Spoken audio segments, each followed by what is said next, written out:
Стол с угощениями, концерт, посвященный Дню Отца. Такой подарок преподнесли своим родителям ученики 21-й школы. Надо сказать, что стихи об отце были написаны самими детьми. Ребята смогли проявить свой талант благодаря тому, что в школе практикуются творческие занятия.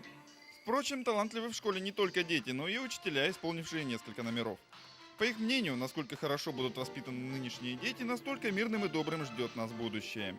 Если наши дети будут видеть и уважительно относиться к отцам взрослым, это они, значит, в будущем себя покажут достойными нашего времени. Праздник отца в школе, по мнению учителей, оказывает положительное влияние.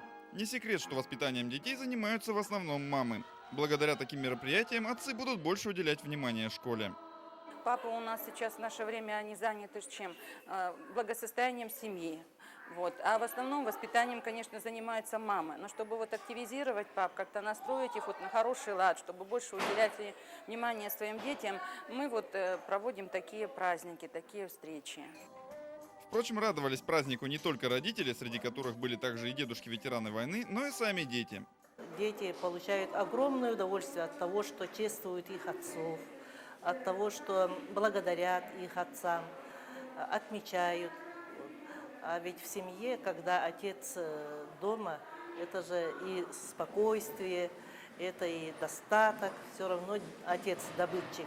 И за ним, как за каменной стеной.